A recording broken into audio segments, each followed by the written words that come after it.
आपण पाहत आहात निपाणी न्यूज, चौफेर घडामोडी। निपाणी शहरवासियांना किमान मूलभूत सुविधा तरी मिळवून द्याव्यात, नागरिकांची मागणी। निपाणीत नगरपालिका आयुक्तांना निवेदन सादर। निपाणी शहरात स्वच्छता, रस्ते, पाणीपुरवठा आणि पथदीप सुविधा नागरिकांना कर भरूनही मिळेनात अशी स्थिती आहे। नगरपालिका प्रशासनाने याकडे लक्ष देऊन शहरवासियांना किमान मूलभूत सुविधा तरी मिळवून द्याव्यात अशा मागणीचे निवेदन नागरिकांच्या वतीने पालिका आयुक्तांना देण्यात आले।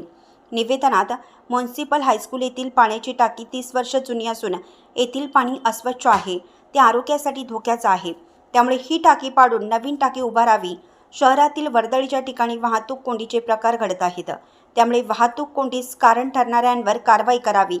शहरात डिजिटल फलकांचे पेव फुटले असून नगरपालिकेकडून कोणतीही परवानगी न घेता हे फलक उभारले जात असल्याने नगरपालिकेच्या उत्पन्नाला याचा फटका बसत आहे, त्यामुळे डिजिटल फलकासाठी परवानगी करण्याची गरज आहे।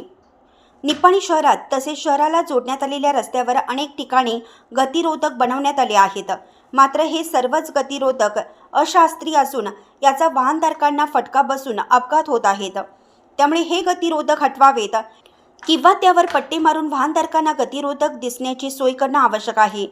शहरातील सर्व सरकारी आणि खाजगी शाळांचे प्रत्येक 3 महिन्यातून सेल्फी ऑडिट करून घ्यावे, यासह विविध मागण्या करण्यात आल्या आहेत। यावेळी नवनाथ चव्हाण, फारुख पटेल, अशोक लाखे, उत्तम कमते आदी उपस्थित होते। अशाच अपडेट्ससाठी निपाणी न्यूजला सबस्क्राईब करा आणि रहा अपडेट।